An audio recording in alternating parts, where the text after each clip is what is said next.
On Monday, the Montreal Canadiens made an announcement at their golf tournament at Club de Golf Laval-sur-le-Lac. What did they announce? They announced the new captain of the Montreal Canadiens, the 31st captain in franchise history. How did they come to that conclusion? How did they decide who was going to be the captain? We'll discuss all that with you and a lot more. Rebuild? What rebuild? Says a veteran player on the Montreal Canadiens. He says their goal is to take a step forward and be a very competitive team this year, try and make the playoffs, and once they get in, we'll see what happens. There's also a new logo on the Montreal Canadiens jersey that has a lot of people talking. And we found out earlier today that a former Montreal Canadian only got 2 votes when it went to a player's vote for the captaincy, this back in 2015. We'll discuss Habs and nothing but Habs on the Sick Podcast. I'm Marinaro. Stu Cowan of the Montreal Gazette and HockeyInsideOut.com is coming up. Turn up your volume. Because you're about to listen to The Sick Podcast with Tony Marinaro.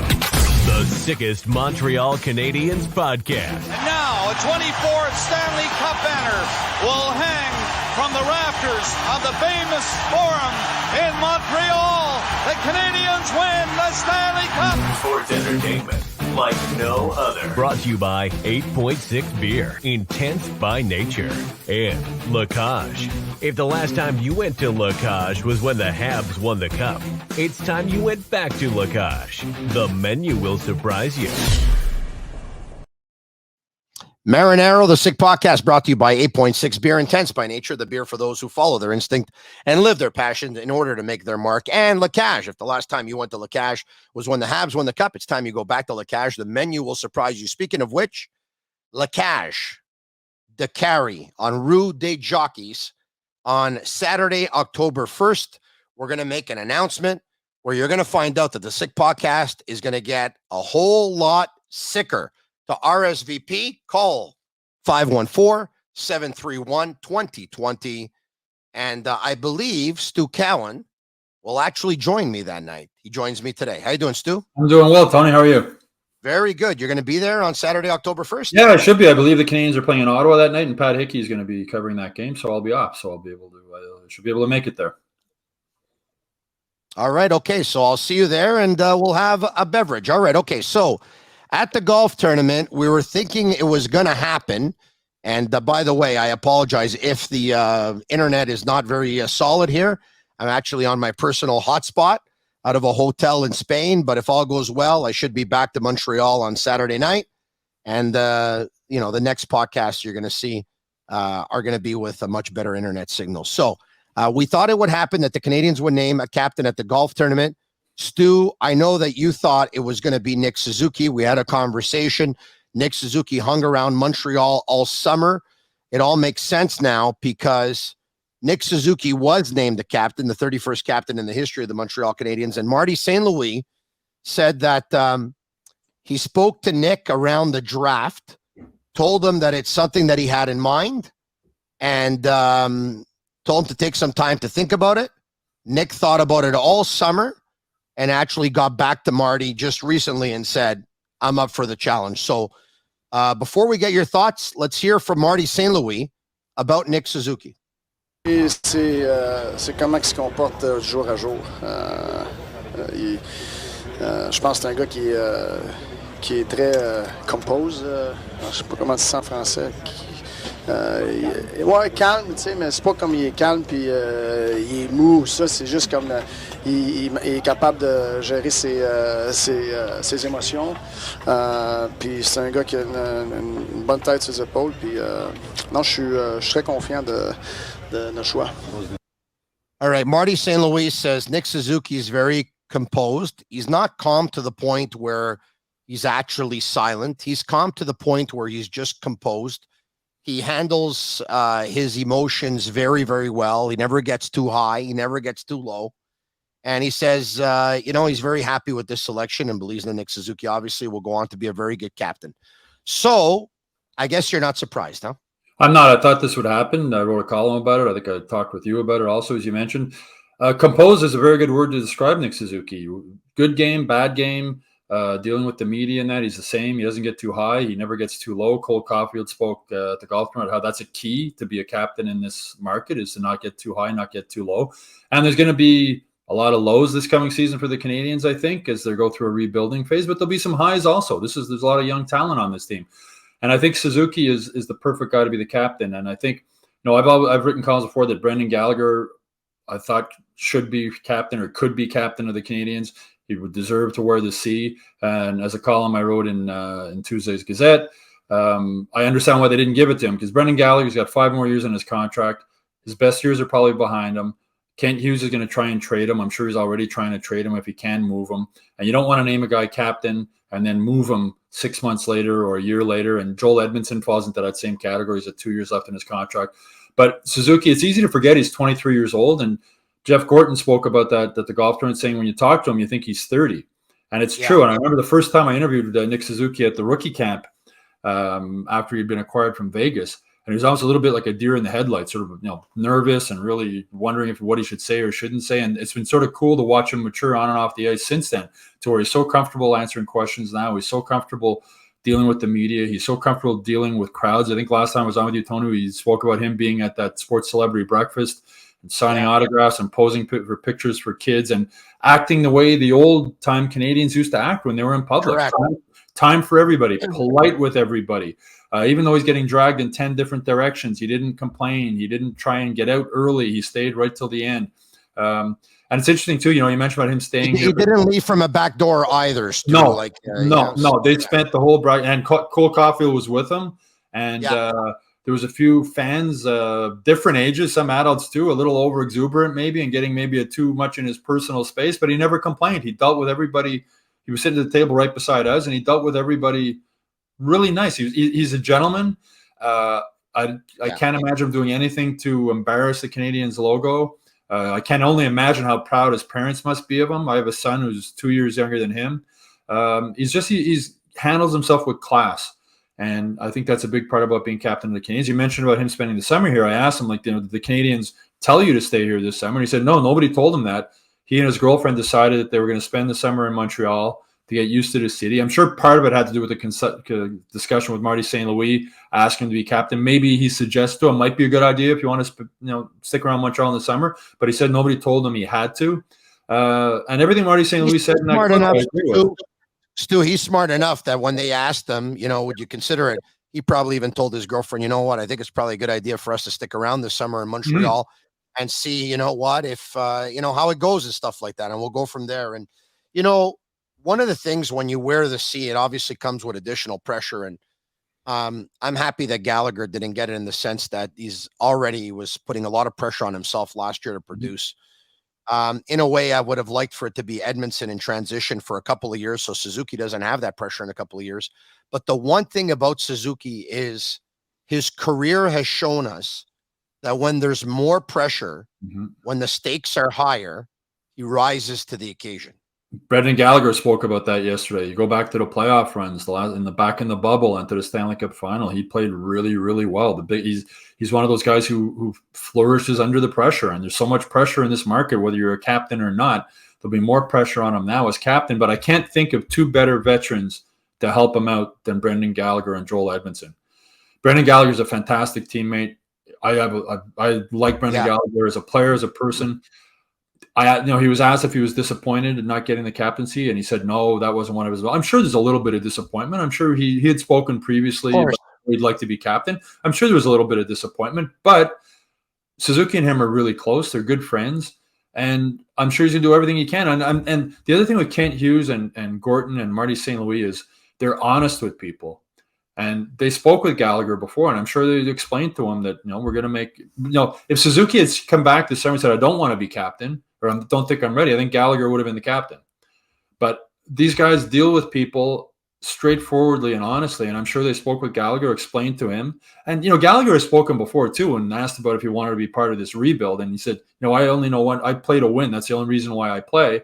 And he didn't say he wanted to be traded, but he certainly didn't sound like a guy who would be adverse to getting moved to a team that has a better chance of winning the Stanley Cup than the Canadians do at this point. So all those things factor into it. And there's, like you said, Stu, they're going to accommodate him at one point. It's not going to be an easy contract to move, but out of a favor to him, so that they give him a chance to win a cup the way they gave all the other players they traded this past year a chance to win a cup, and one of them was lucky enough to win it, and that was Lehkonen. They will accommodate Gallagher when they find a taker for that contract at one point. First of all, he's got to prove he's healthy, and he said at the golf tournament that he's 100% healthy. He's had a long summer. He's had so many injuries over the last little while. When Brendan Gallagher's not producing, it's never from a lack of effort. Marty St. Louis said that he respects Gallagher as a player, and he respects him even more now that he's his coach. So the best case scenario for the Canadians and Brendan Gallagher is that if he can come back, he can be healthy this season, produce, play really, really well, and then the Canadians could move him somewhere else where he would have a better chance of winning a Stanley Cup and free up some salary cap space. But Brendan Gallagher has earned every single dollar he's ever played for the Canadians. He was underpaid when he was a 30-goal scorer. He never complained about it. I remember asking him one time, do you feel like you should have maybe held out or asked for more? And he's like, no, I got more money in that contract than I ever dreamed I'd ever have in my life. I got security with it. I got more money than I ever dreamed of. And he was happy with it. Never complained about it. And then he got a bigger contract and injuries came in. Age caught up with him a little bit. Is it a bad contract? Yeah. Did Brendan Gallagher deserve a contract like that? I think so. And I'm not ready to give up on Brendan Gallagher yet. If he's healthy, and with these new forwards coming in, whatever his line mates are going to be, if he's healthy, I don't know if he can score 30 goals again. He's not going to be a power play guy or that, but I can see him scoring 20. And I'm not ready to give up on Brendan Gallagher right now, and he's not ready to give up on himself. I asked him, do you have anything to prove? And he says, I never try and prove to the people who don't believe in me that they're wrong. I try and prove to people who do believe in me that they're right. Yeah, I love that quote, by the way. I think it's awesome. Look, I'm not throwing in the towel on Brendan Gallagher either. I think everyone knows the situation at this point. He's not on the front nine of his career. He's on the back nine of his career. The way he plays at 150 miles an hour, not being a big guy, once you start having injuries, they take their toll. His production is going to go down. He's paid for past performances and not for what he's going to be able to do going forward because, once again, he's on the back nine of his career. Shop all your sports licensed lifestyle apparel, including hoodies, caps, t-shirts of your favorite teams from all major leagues, as well as our sick merchandise, which I'm not wearing right now, but I have in my closet back home in Montreal. Visit sportbuffshop.com. Use code SICK10 for 10% off on all their items. Speaking of Brendan Gallagher and Nick Suzuki, Montreal Canadiens general manager Kent Hughes talked about them. Let's hear one audio clip, and then I'll go in depth on what Kent Hughes had to say. Brendan est tellement un joueur d'équipe. Puis je pense que sa réponse était c'est l'équipe de Nick maintenant. Ça change rien pour moi. Je continue à demeurer un leader puis être membre de l'équipe. All right. Kent Hughes was asked if he had a chance to speak with Brendan Gallagher before naming Nick Suzuki captain. He said he did. He said he spoke with several leaders in that locker room to get an idea of what they thought, the pulse. He said he did speak with Gallagher. Gallagher told them there's no problem. This is Nick's team right now. He's the leader, but I'll definitely be more than happy to help him lead. And one of the other things he said, which was not in that audio clip, by the way, was that at one point last year, Kent Hughes had a discussion with Shea Weber, who told him that he thought that Nick Suzuki could be a good captain. So there you have it. I really liked that Kent Hughes made it public in saying that he spoke with Brendan Gallagher before. Not that I ever had any doubts, but you and I have been talking about the fact that Kent Hughes he's a people person and he treats people right. He's the exact opposite of Marc Bergevin when it comes to that regard. I mean, Marc Bergevin's weakest skill was his people skills, in my opinion. And Kent Hughes' people skills are fantastic, and he's open and honest with people. I mean, he's dealt with so many players as a player agent over the years, and he's just open and honest. If you give, it's whatever business you're in, if you're a leader or a manager or whatever, people just want you to be honest with them, right? And they want you to be straightforward with them. You just said it, though, right? His job was to talk with players. So he became and talk with agents and work out, negotiate deals, and talk with exactly. Yeah. So he became an expert at communication. There's no doubt about it. All right, there was a logo on the Montreal Canadiens jersey, a logo of the Royal Bank. It has some people a little bit upset Nothing to do with the Royal Bank, but a little bit upset that there's a logo on the Montreal Canadiens jersey. We know the history and the tradition that comes with it. Stu, I could be in the minority here. It's 2022. It's business. It's an added revenue stream. I have no problem at all. I have no problem with it, Tony. I mean, do I like it? No. Do I understand the reality of it? Yes. Do I understand why they would do it? Am I upset by it? No. I mean, you're a big soccer guy, Tony. I mean, you look at the biggest soccer teams in the world. The biggest logo on their sweater is whatever company paid to be there. Remember people got upset when the ads went on the helmets, maybe a couple of years ago, and then after a while you don't even know it. You notice it, but it's not a big thing. I think it'd be the same thing with the sweaters. I mean, the CH is still the big crest on the front. It's for NHL teams are going to generate between $5 and $10 million a year with those logos on the team sweaters. You have to think the Canadiens are at the very top of that. You know, if you're a company and you want to advertise on a shirt, the Canadiens must be at the top of your list, I would think, in Canada anyway. So if they're getting $10 million a year to put that logo there, that pays Nick Suzuki's salary plus a couple of million left over. As a businessman, Jeff Molson would be crazy to say no. And times change. I remember, Tony, I'm old enough to remember when there was no ads on the boards. And then they put ads on. The first time we ever saw ads on the boards was the 72 Summit Series in Russia. And then when they came into the NHL and people were freaking out. Now, if you go watch an old hockey game on TV or on YouTube, it looks so weird. It looks blank and empty when you see no ads on the boards. And then the ads went on the ice and the ads went on the helmets. I hope it doesn't get to the point it is with soccer. I don't see that happening in the near future anyway. Who knows what happens in long term, or like European hockey teams who have built skating billboards. I don't think that will happen in the NHL, but especially for a league and they went 2 years of COVID with no people or very little people in the stands. They're looking for new sources of revenue, and this is just a new source of revenue. It's part of business, and to me, I don't think it's a big deal. All right, okay. Now, Joel Edmondson had something really interesting to say, because I think everyone looks at this team and says, all right, this is a rebuild. We just don't know how long it's going to take. But I think as far as this season is concerned, I think us members of the media all believe it's going to be a rebuild. Edmondson doesn't believe that, or at least that's not what he said. Let's hear from him. Like the other two guys said, I think we're going to surprise a lot of people.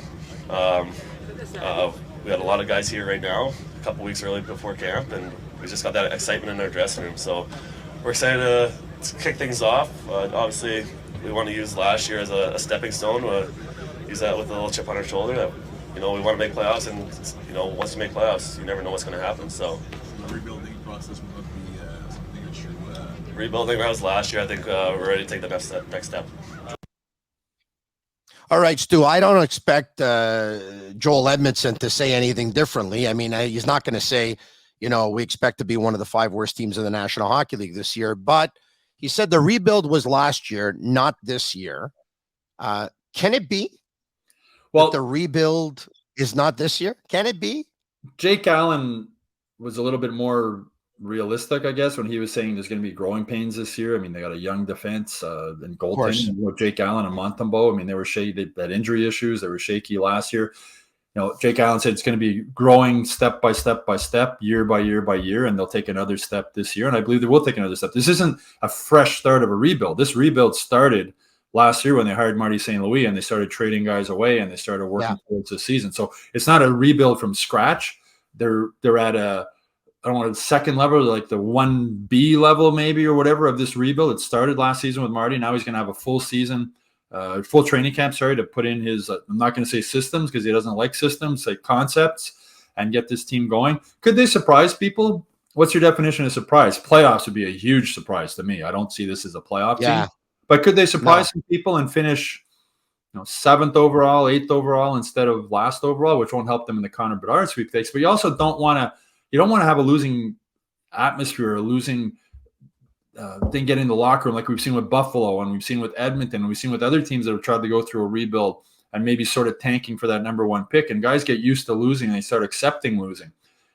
You don't want that to happen with the Canadiens. I don't think Marty St. Louis will allow that to happen. They're going to compete every night. I think they're going to be fun to watch, as I've written. I think they're going to lose a lot of 6-4 and 5-3 type of games because they're really young on defense. And as I mentioned, but they're young on defense, but they're young and very talented on defense. They're young defensemen, Caden Goulet and Jordan Harris and Barron. They're talented young defensemen. So they might surprise people and develop quicker than expected. And it's possible because they're going to play, Marty St. Louis is going to allow them to play without fear. When Jordan Harris got called up last season, he talked about St. Louis pulling him aside and said, you're going to make 3 or 4 mistakes every game that you want to get back. Don't worry about it. It's part of being a defenseman in the NHL and learning. You got to forget about them and move on. And the Canadians, I think one of the biggest problems with the Canadians' development of prospects over the years was having them play scared all the time, that if they make a mistake, you're going down the level, or you're going to sit in the press box, or you're going to get no ice time. So they're going to grow. They're going to live with the mistakes these young defensemen make, I think. Joel Edmondson's there, Mike Matheson's there, Savard's there to sort of help them out. But their young guys, their young defense are going to be given every opportunity to succeed. And more importantly, they're going to be given opportunity to fail and learn from their mistakes and not be worried if I make a mistake, I'm going to be benched or I'm going to sit out or I'm going to. And I think that's how the team is going to grow. So when Edmondson says they might surprise some people, because some of these young guys like Jordan Harris might, with that weight of not having to worry about making a mistake on their shoulders, they might develop quicker than expected or quicker than defensemen have developed. That's what I was going to get at, Stu. When you play with fear of making a mistake, it hurts your confidence. That hinders your development. Mm-hmm. When you play safe hockey, not to make a mistake, and you're not trying stuff, that too hinders your development. So they are a team in development. I don't think they're going to finish last like they did a year ago, but I do believe that 1 year ago they did something that they're going to repeat this year, and that is going to be trade 4 or 5 players in the weeks leading up until trade deadline. And then by that point, organically, they won't ice a very good team. So they're going to lose a little bit more often. All right, now, I don't know if you caught this. I don't know if you caught this, Stu, but on TVA Sports, actually, it happened on BPM Sports, 91.9 FM radio in Montreal on Jean-Charles Lajoie show, on which I'm a collaborator weekdays at around 5 minutes past 8 o'clock in the morning. We talk for about 10 or 15 minutes. Jean-Charles Lajoie told me earlier this morning that when they went to the captain's vote back in 2015, Max Pacioretty, PK Subban, Plekanec, and Markov, that the only 2 players that got votes were Pacioretty and Subban. And the votes supposedly were 19-2 in favor of Max Pacioretty. Michel Therrien later in the day confirmed that exact information on TVA Sport, saying that PK Subban only received 2 votes. Now, it's a thing of the past, and it's back in 2015, but are you surprised that he only received 2 votes? Because I am. I'm surprised. No, because it's a popular. Well, I'm glad the Canadians didn't have a vote this time, because when the players vote for a captain, it becomes a popularity contest. It's not necessarily the best guy is to be captain. It's who has the most friends in the locker room. Am I surprised? No, PK. I know a former Canadian once told me that he didn't have a problem with PK. He just wished that every once in a while he would come in like on a day and just be quiet for one day. But when he came in, that's not PK's personality, right? When PK comes in the room, he's a big, loud, and he's been that way. His dad told me he's been that way since he was a kid. He couldn't sit still in class. He couldn't. He's just go all the time. And I think my wife hopes for the same from me. I don't think players necessarily really dislike PK. I think he just wore on them. Like it was constant, the PK show, the PK. But that's the way I like PK. I got along with PK great. He's one of the smartest, if not the smartest guy in the locker room. Very intelligent guy to speak with. Very interested outside of hockey. I always enjoyed my time speaking with PK.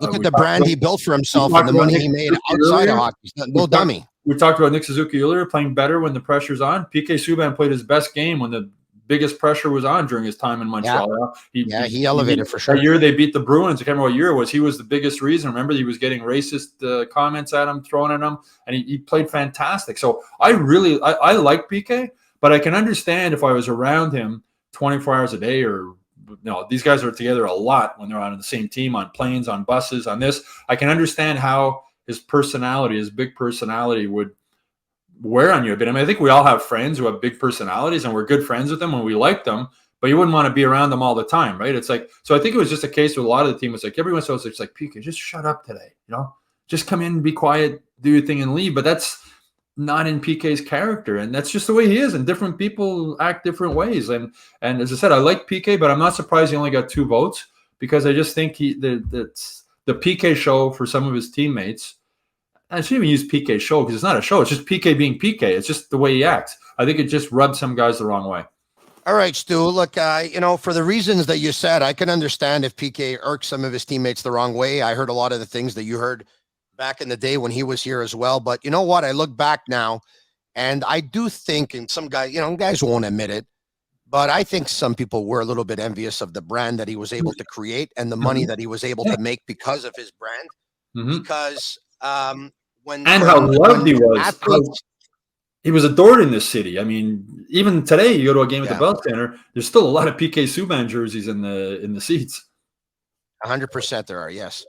Stu, this has been a lot of fun. And once again, if the signal wasn't very strong, I'm in Spain. I apologize for that. Tell your friends about it. The Sick Podcast, the signal will get a hell of a lot stronger when I get back to Canada, which hopefully will be in the next couple of days or so. Until then, you can follow us on Instagram, Facebook, and Twitter, and subscribe to our YouTube channel. It's absolutely free. We'll continue to talk Habs, and on October 1st, we're going to make an announcement that the Sick Podcast, once again, is going to get a hell of a lot sicker at Le Casual Sport, the Carry, RSVP, 514-731-2020. Stu, have a good one. Thanks for doing this. You too, Tony. Safe travels home. And that's a wrap. Hope you don't miss us too much until next time. Follow the Sick Podcast with Tony Marinaro on YouTube, Instagram, Facebook, Google Play, and Apple Podcasts. The Sick Podcast is brought to you by 8.6, Intense by Nature, and La Cage.